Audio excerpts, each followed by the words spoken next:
दोस्तों नमस्कार।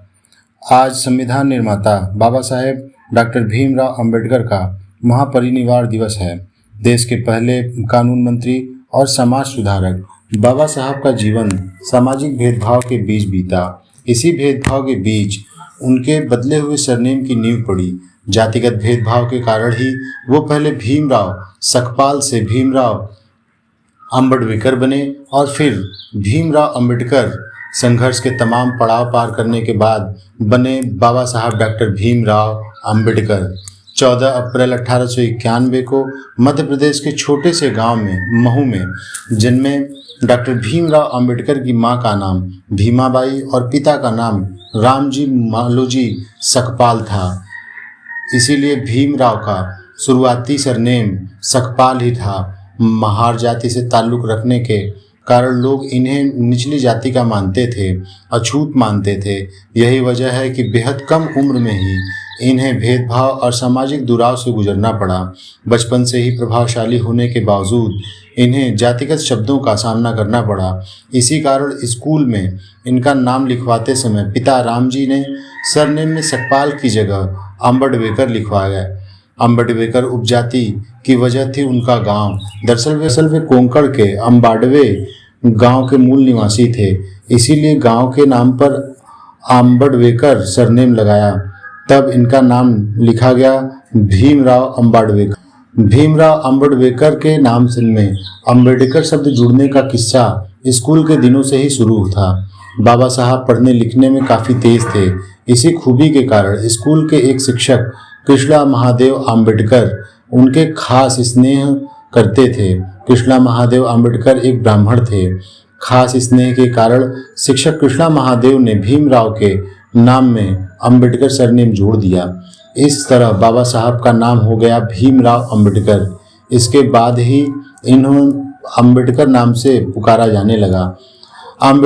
अंबेडकर ने सतारा नगर में रजवाड़ा चौक पर स्थित शासकीय हाई स्कूल, जो कि अब प्रताप सिंह हाई स्कूल के नाम से जाना जाता है, में 7 नवंबर 1900 को अंग्रेजी की पहली कक्षा में प्रवेश लिया।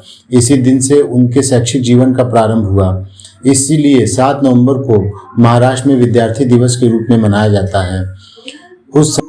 उस समय में उन्हें भीवा कहकर बुलाया जाता था। स्कूल में उस समय भीवा रामजी अंबेडकर यह ना उनका स्कूल में उस समय भीवा रामजी अंबेडकर यह उनका नाम उपस्थित पंजिका में क्रमांक 1914 पर अंकित था। जब वे अंग्रेजी चौथी कक्षा की परीक्षा उत्तीर्ण हुए तब यह अछूतों में असामान्य बात थी। इसलिए भीमराव की इस सफलता को अछूतों के बीच सार्वजनिक समारोह के रूप में मनाया गया और उनके परिवार के मित्र एवं लेखक दादा केलुस्कर द्वारा स्वलिखित बुद्ध की जीवनी उन्हें भेंट दी गई। इसे पढ़कर उन्होंने पहली बार गौतम बुद्ध व बौद्ध धर्म को जाना एवं उनकी शिक्षा से प्रभावित हुए। 1897 में अंबेडकर का परिवार मुंबई चला गया, जहां उन्होंने शासकीय हाई स्कूल में आगे की शिक्षा प्राप्त की। 1907 में उन्होंने अपनी मैट्रिक परीक्षा उत्तीर्ण की और अगले वर्ष उन्होंने एल्फिंस्टन कॉलेज में प्रवेश किया। इस स्तर पर शिक्षा प्राप्त करने वाले अपने समुदाय में वो पहले व्यक्ति थे।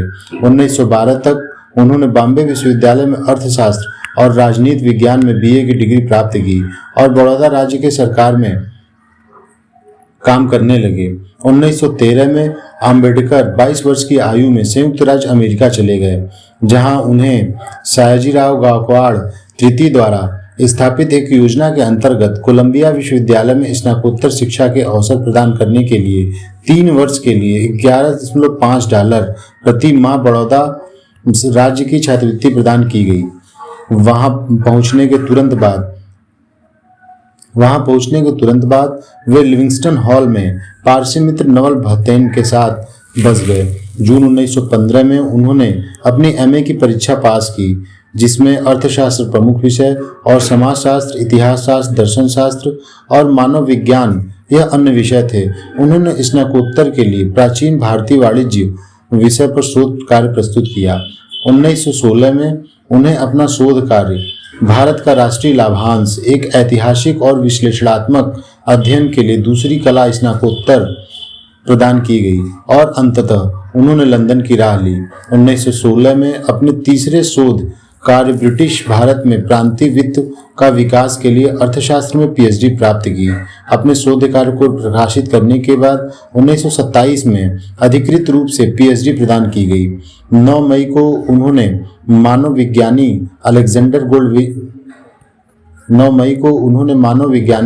अलेक्जेंडर गोल्डनवेजर द्वारा आयोजित एक सेमिनार में भारत में जातियां, उनकी प्रणाली, उत्पत्ति और विकास नामक एक शोध पत्र प्रस्तुत किया, जो उनका पहला प्रकाशित पत्र। 3 वर्ष तक की अवधि के लिए मिली छात्रवृत्ति का उपयोग उन्होंने केवल 2 वर्षों में अमेरिका में पाठ्यक्रम पूरा करने में किया।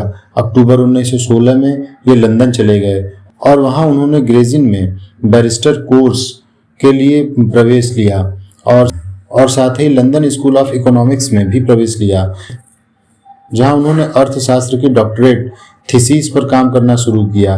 जून 1917 में विवश होकर उन्हें अपना अध्ययन अस्थायी तौर पर छोड़कर भारत वापस आना पड़ा, क्योंकि बड़ौदा राज्य से उनकी छात्रवृत्ति समाप्त हो गई थी। उन्हें 4 साल के भीतर अपने थीसिस के लिए लंदन लौटने की अनुमति मिली। बड़ौदा राज्य के सेना सचिव के रूप में काम करते हुए अपने जीवन में अचानक फिर से आए भेदभाव से डॉक्टर भीमराव अंबेडकर निराश हो गए और अपनी नौकरी छोड़ एक निजी ट्यूटर और लेखाकार के रूप में काम करने लगे। यहाँ तक कि उन्होंने अपना परामर्श व्यवसाय भी आरंभ किया, जो उनकी सामाजिक स्थिति से बदलने में विफल रहा। अपने एक अंग्रेज जानकार, मुंबई के पूर्व राज्यपाल लॉर्ड सिडनेम के कारण उन्होंने मुंबई के Sydenham college of commerce and economics में राजनीतिक अर्थव्यवस्था के प्रोफेसर के रूप में नौकरी मिल गई। 1920 में कोल्हापुर के शाहू महाराज अपने पारसी मित्र के सहयोग और कुछ निजी बचत के सहयोग से वो एक बार फिर से इंग्लैंड वापस जाने में सफल हो गए तथा 1921 में एमएससी की डिग्री प्राप्त की, जिसके लिए उन्होंने provincial decentralisation of imperial finance and British India खोज ग्रंथ प्रस्तुत किया। 1922 में उन्हें ग्रेज इन ने बैरिस्टर एट लॉ डिग्री प्रदान की और उन्हें ब्रिटिश सरकार में बैरिस्टर के रूप में प्रवेश मिल गया। 1923 में उन्होंने अर्थशास्त्र में डीएससी डॉक्टरेट ऑफ साइंस उपाधि प्राप्त की। उनकी thesis the problem of the rupee, its origin and it's solution, रुपए की समस्या, इसकी उत्पत्ति और इसका समाधान पर थी। लंदन का अध्ययन पूर्ण करके भारत लौटते हुए भीमराव अंबेडकर 3 महीने जर्मनी में रुके, जहां उन्होंने अपना अर्थशास्त्र का अध्ययन बान विश्वविद्यालय में जारी रखा, किंतु समय की कमी से वे विश्वविद्यालय में अधिक नहीं ठहर सके। तीसरी और चौथी डॉक्टरेट एमएलडी कोलंबिया विश्वविद्यालय 1952 और डिलीट उस्मानिया विश्वविद्यालय 1953 सम्मानित उपाधियां थीं। अंबेडकर ने कहा था, छुआछूत गुलामी से भी बदतर है। अंबेडकर बड़ौदा के रियासत राज्य द्वारा शिक्षित थे, अतः उनकी सेवा के लिए बाध्य थे। उन्हें महाराजा गायकवाड़ का सैन्य सचिव नियुक्त किया गया, लेकिन जातिगत भेदभाव के कारण कुछ ही समय में उन्हें यह नौकरी छोड़नी पड़ी। उन्होंने इस घटना को अपनी आत्मकथा वेटिंग फॉर अ वीजा में निर्वर्णित किया है। इसके बाद उन्होंने अपने बढ़ते परिवार के लिए जीविका साधन खोजने के पुनः प्रयास किए, जिसके लिए उन्होंने लेखाकार के रूप में व एक निजी शिक्षक के रूप में भी काम किया और एक निवेश परामर्श व्यवसाय की स्थापना की। किंतु ये सभी प्रयास तब विफल हो गए जब उनके ग्राहकों ने जाना कि ये अछूत हैं। 1918 में ये मुंबई में Sydenham college of commerce and economics में राजनीतिक अर्थशास्त्र के प्रोफेसर बने। हालांकि वे छात्रों के साथ सफल रहे, फिर भी अन्य प्रोफेसरों ने उनके साथ पानी पीने के बर्तन साझा करने का विरोध किया। भारत सरकार अधिनियम 1919 तैयार कर रही साउथ बरो समिति के समक्ष भारत के एक प्रमुख विद्वान के तौर पर अंबेडकर को साक्ष्य देने के लिए आमंत्रित किया गया। इस सुनवाई के दौरान अंबेडकर ने दलितों और अन्य धार्मिक समुदायों के लिए पृथक निर्वाचिका और आरक्षण देने की वकालत की। 1920 में बंबई से उन्होंने साप्ताहिक मूक नायक के प्रकाशन की शुरुआत की। यह प्रकाशन शीघ्र ही पाठकों में लोकप्रिय हो गई। तब अंबेडकर ने इसका उपयोग रूढ़िवादी हिंदू राजनेताओं व जातिवादी भेदभाव से लड़ने के लिए भारतीय राजनीतिक समुदाय की अनिच्छा की आलोचना करने के लिए किया। उनके दलित वर्ग के एक सम्मेलन के दौरान दिए गए भाषण ने कोल्हापुर राज्य के स्थानीय शासक साहू चतुर्थ को बहुत प्रभावित किया, जिनका अंबेडकर के साथ भोजन करना रूढ़िवादी समाज में हलचल मचा गया। बॉम्बे उच्च न्यायालय में विधि का अभ्यास करते हुए उन्होंने अछूतों की शिक्षा को बढ़ावा देने और उन्हें ऊपर उठाने के प्रयास किए। उनका पहला संगठित प्रयास केंद्रीय संस्थान बहिष्कृत हितकारिणी सभा की स्थापना थी, जिसका उद्देश्य शिक्षा और सामाजिक आर्थिक सुधार को बढ़ावा देने के साथ ही अवसादग्रस्त वर्गों के रूप में संदर्भित बहिष्कार के कल्याण करना था। दलित अधिकारों की रक्षा के लिए उन्होंने मूक नायक, बहिष्कृत भारत, समता, प्रबुद्ध भारत और जनता जैसी पत्रिकाएं निकाली।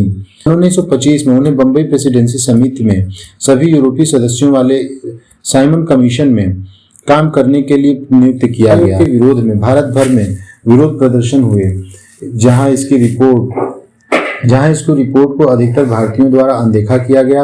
अंबेडकर ने अलग से भविष्य के संवैधानिक सुधारों के लिए सिफारिश लिखकर भेजी। द्वितीय आंग्ल मराठा युद्ध के अंतर्गत 1 जनवरी 1818 को हुई कोरेगांव की लड़ाई के दौरान मारे गए भारतीय महार सैनिकों के सम्मान में अंबेडकर ने 1 जनवरी 1987 को कोरेगांव विजय स्मारक में एक समारोह आयोजित किया।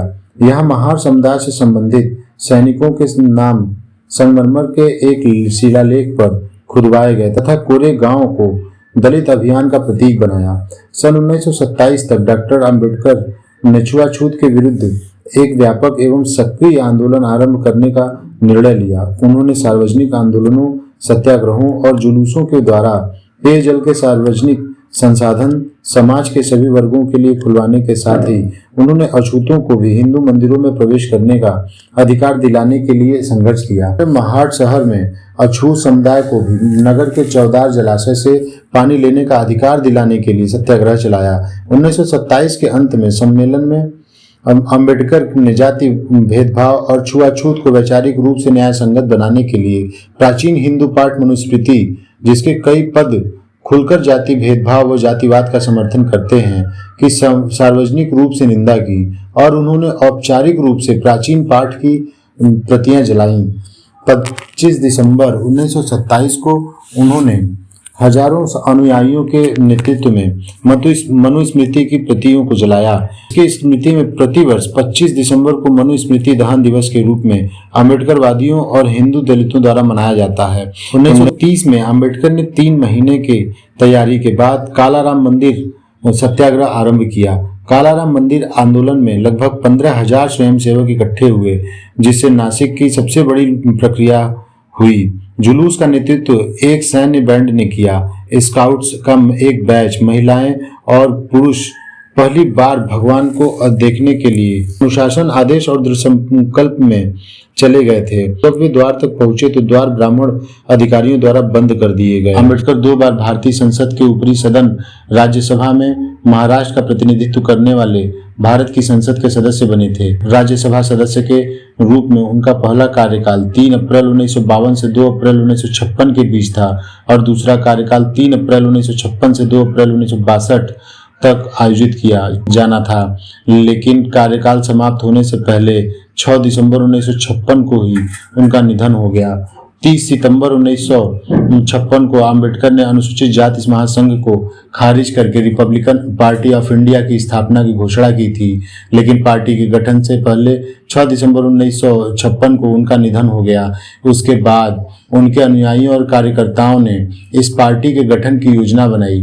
पार्टी की स्थापना के लिए 1 अक्टूबर 1957 को प्रेसिडेंसी की एक बैठक नागपुर में आयोजित की गई थी। इस बैठक में एन शिवराज, यशवंत अम्बेडकर, पीटी बोराले, एजी पवार, दत्ता कट्टी, डीए रूपवते उपस्थित थे।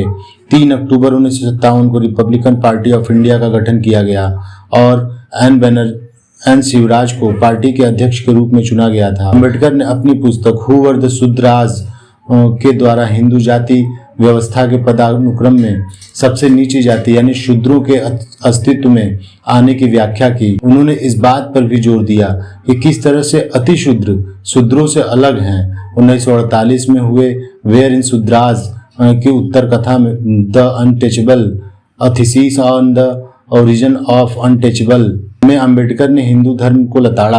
अम्बेडकर दक्षिण एशिया के इस्लाम की रीतियों के भी बड़े आलोचक थे। उन्होंने भारत विभाजन का तो पक्ष लिया, पर मुस्लिमों में व्याप्त बाल विवाह की प्रथा और महिलाओं के साथ होने वाले दुर्व्यवहार की घोर निंदा की। उन्होंने लिखा कि मुस्लिम समाज में तो हिंदू समाज से भी अधिक सामाजिक बुराइयां हैं और मुसलमान उन्हें भाईचारे जैसे नर्म शब्दों के प्रयोग में छुपाते हैं। उन्होंने मुसलमानों द्वारा अर्जल वर्गों के खिलाफ भेदभाव, जिन्हें निचले दर्जे का माना जाता था, के साथ ही मुस्लिम समाज में महिलाओं के उत्पीड़न, दमनकारी पर्दा प्रथा की भी आलोचना की।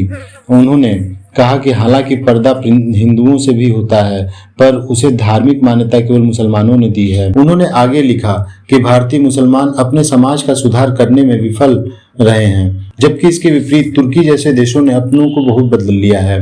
1948 से अम्बेडकर मधुमेह से पीड़ित थे। जून से अक्टूबर 1954 तक वो बहुत बीमार रहे। इस दौरान वो कमजोर होती दृष्टि से ग्रस्त थे। राजनीतिक मुद्दों से परेशान अम्बेडकर का स्वास्थ्य बद से बदतर होता चला गया। 1955 के दौरान किए गए लगातार काम ने उन्हें तोड़कर रख दिया। अपनी अंतिम पांडुलिपि भगवान बुद्ध और उनका धम्म को पूरा करने के 3 दिन के बाद 6 दिसंबर 1956 को अम्बेडकर का महापरिनिर्वाण नींद में दिल्ली में उनके घर में हो गया। तब उनकी आयु 64 वर्ष 7 महीने की थी। दिल्ली से विशेष विमान द्वारा उनका पार्थिव मुंबई में उनके घर राजगृह में लाया गया। 7 दिसंबर को मुंबई में दादर चौपाटी समुद्र तट पर बौद्ध शैली में अंतिम संस्कार किया गया, जिसमें उनके लाखों समर्थकों, कार्यकर्ताओं और प्रशंसकों ने भाग लिया। उनके अंतिम संस्कार के समय उनके पार्थिव शरीर को साक्षी मानकर उनके 10 लाख से अधिक अनुयायियों ने भदंत आनंद कौशल्यायन द्वारा बौद्ध धर्म की सिद्ध दीक्षा ली थी, क्योंकि अम्बेडकर ने 16 दिसंबर 1956 को मुंबई में एक बौद्ध धर्मांतरण कार्यक्रम आयोजित किया था। मृत्युपरांत अम्बेडकर के परिवार में उनकी दूसरी पत्नी सविता अम्बेडकर रह गई थी, जो दलित बौद्ध आंदोलन में अम्बेडकरवाद के बाद बौद्ध बनने वाली पहली महिला व्यक्ति थी। विवाह से पहले उनकी पत्नी का नाम डॉक्टर शारदा कबीर था। डॉक्टर सविता अम्बेडकर की एक बौद्ध के रूप में 29 मई सन 2003 में 94 की आयु में मृत्यु हुई और पुत्र यशवंत अम्बेडकर, अम्बेडकर के पौत्र प्रकाश अम्बेडकर भारिपा बहुजन महासंघ का नेतृत्व करते हैं और भारतीय संसद के दोनों सदनों में सदस्य रह चुके हैं। एक स्मारक अम्बेडकर के दिल्ली स्थित उनके घर 26 अलीपुर रोड में स्थित है। अम्बेडकर जयंती पर सार्वजनिक अवकाश रखा जाता है। 1990 में उन्हें मरणोपरांत भारत में सर्वोच्च नागरिक सम्मान भारत रत्न के से सम्मानित किया गया। हर साल 20 लाख से अधिक लोग उनकी जयंती यानी पुण्यतिथि 14 अप्रैल, महापरिनिर्वाण यानी पुण्यतिथि 6 दिसंबर और धम्मचक्र प्रवर्तन दिवस 14 अक्टूबर को चैत्य भूमि, दीक्षा भूमि तथा भीम जन्मभूमि में उन्हें अपनी श्रद्धांजलि अर्पित करते हैं। और यहाँ हजारों किताबों की दुकान स्थापित की गई है और किताबें बेची जाती हैं। अम्बेडकर का उनके अनुयायियों को संदेश था, शिक्षित बनो, संगठित बनो, संघर्ष करो। दोस्तों ये थी भारत रत्न डॉक्टर भीमराव अंबेडकर जी की एक छोटा सा जीवन परिचय। बहुत कुछ है इनके बारे में जानने के लिए, लेकिन वीडियो चूंकि बहुत लंबा हो रहा था और सब कुछ एक ही वीडियो में बता पाना संभव न होने के कारण इस वीडियो को यहीं पे खत्म करना पड़ेगा। अगर आप लोगों को ये अच्छा लगेगा और आप कहेंगे कि हमें मतलब चाहे तो कमेंट बॉक्स में हमें मेंशन कर सकते हैं, ताकि हम इसकी अगली कड़ी भी लेकर के आएं और अंबेडकर जी पर एक बेहद वीडियो आपके सामने तक आ सके। धन्यवाद दोस्तों।